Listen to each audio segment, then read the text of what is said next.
नमस्कार आदाब, मैं सैयद तकवी। मिडिल ईस्ट से जो निकल करके सबसे बड़ी खबर सामने आ रही है वो ये है कि इजराइल सेना प्रमुख ने बयान दिया है कि इजराइल सीरिया पर कब्जा नहीं करेगा। कहीं ना कहीं विश्व की राजनीति के लिए ये स्टेटमेंट बहुत ज्यादा जरूरी और बहुत महत्वपूर्ण है, क्योंकि बशर अल असद के तख्ता पलट के बाद सीरिया जहां धीरे धीरे खड़े होने की कोशिश कर रहा है, इजराइल के सीरिया पर हमले तेज हो गए हैं। और ताजा जानकारी के अनुसार पिछले 7 दिनों में 800 से ज्यादा इजराइल ने सीरिया पर एयर स्ट्राइक की है और इसके खिलाफ अब विद्रोहियों ने इजराइल को चेतावनी भी दे दी है।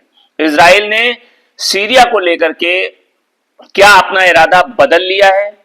एसटीएस चीफ जुलानी ने जो इजराइल को चेतावनी दी है, क्या उसके बाद इजराइल अपना इरादा बदल देगा? इजरायली सेना प्रमुख का आखिर प्लान क्या है? इजरायली सेना प्रमुख हार्जी हलेवी ने कहा कि सीरिया में जो कुछ हो रहा है इजराइल उसमें कोई दखल नहीं दे रहा है। यह भी एक अजीबोगरीब बयान है आजकल के राजनीतिक मानचित्र पर अगर देखा जाए, क्योंकि एक तरफ जहां इजराइल सीरिया के ऊपर लगातार बमबारी कर रहा है, लगातार हमले कर रहा है, वहीं दूसरी तरफ इजराइल सेना प्रमुख कह रहे हैं कि उसका इजराइल में कोई दखल नहीं है। उनका कहना है कि उनका ध्यान इजराइल के कब्जे वाले गोलान हाइट्स पर है। इससे पहले सीरिया में विद्रोही समूह एसटीएस के प्रमुख जुलानी ने इजराइल से सीरिया पर हमले रोकने को कहा था। इजराइल के सैन्य प्रमुख हार्जी हलेवी ने कहा कि उनका देश सीरिया में किसी भी तरह का कोई हस्तक्षेप, कोई मुदाखलत नहीं करेगा। लेकिन सवाल वही है कि आखिर इन बातों का मतलब, औचित्य और महत्व क्या है?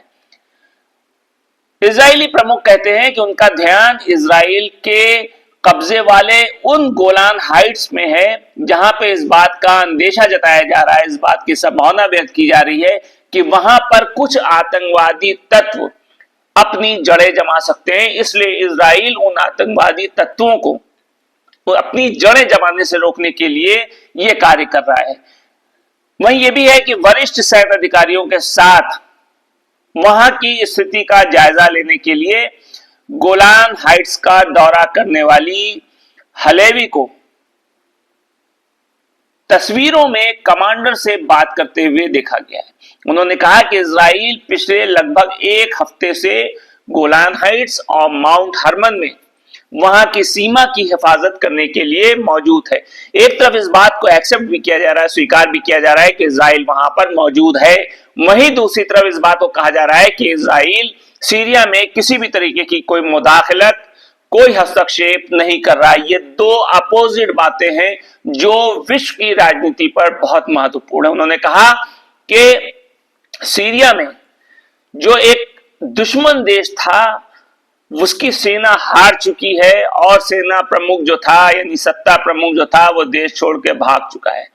और अब खतरा यह है कि शायद यहां पर आतंकवादी तत्व आ जाएं, इसलिए इस बात का प्रयास किया जा रहा है कि वो सक्रिय रूप से वहां आके न रुके न बसे। इसीलिए लगातार इजराइल सीरिया पर हमले कर रहा है। हलेवी ने कहा कि इजराइल सीरिया में जो कुछ भी हो रहा है उसमें किसी भी तरीके से कोई दखल, कोई इंटरफेयर नहीं कर रहा है और उसका सीरिया को नियंत्रित करने या सीरिया पर कंट्रोल करने या सीरिया पर हुकूमत करने या सीरिया पर कब्जा करने का कोई इरादा नहीं है। यह बयान उस वक्त आया जब बशर अल असद की सरकार खत्म हो गई और इजराइल और सीरिया के रिश्तों को लेकर के वहां के हयात तहरीर अल शाम के जो नेता हैं अहमद अल शरा, उन्होंने जो बयान दिया था उसके बाद ये स्टेटमेंट सामने आया, जहां पे अल शरा ने कहा था कि उनका इजराइल के साथ किसी भी तरह की लड़ाई और संघर्ष में शामिल होने का कोई इरादा नहीं है।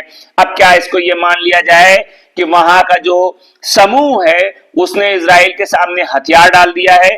क्या वो बशर अल असद के खिलाफ ही लड़ने के लिए तैयार किया गया था? क्या वो इजराइल के हमलों का जवाब वो नहीं देगा, या फिर वो क्या इजराइल के साथ समझौता करने के मूड में है?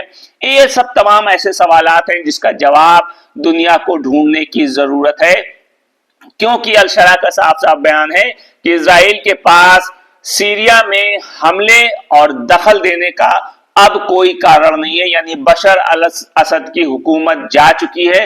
अब इजराइल के पास कोई रीजन नहीं है कि जिसकी वजह से वो सीरिया पर हमले करें। ये तमाम स्टेटमेंट इजराइल के द्वारा संयुक्त राष्ट्र निगरानी करने वाले बफर जोन पर कब्जा करने के बाद आई है।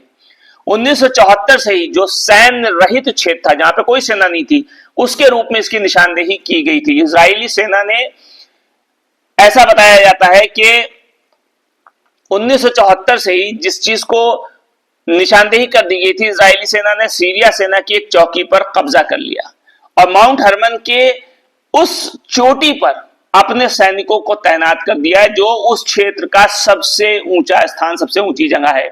इजरायली अधिकारियों के मुताबिक इजरायली हवाई हमले सीरिया भर में सिर्फ और सिर्फ सेना की संपत्तियों को खत्म करने, उसको नुकसान पहुंचाने के लिए किए जा रहे हैं। इजरायली अधिकारियों के मुताबिक इजराइल हवाई हमले सीरिया भर में सेना की संपत्ति को निशाना बनाने के लिए किए जा रहे हैं। हालांकि इस सैन्य कार्रवाई का वहां क्षेत्रीय देशों ने इसकी आलोचना की है, कंडेम किया है और कहा है कि सीरिया की जो संप्रभुता है उसका सम्मान करने की जरूरत है। अंतर्राष्ट्रीय समुदाय से अपील भी की है और इजराइल ने भी कहा है कि उनका सीरिया में कदम सिर्फ बफर जोन तक ही सीमित रहेगा, यानी इसके अलावा बफर जोन तक, इसके अलावा उसका कोई दूसरा इरादा नहीं है।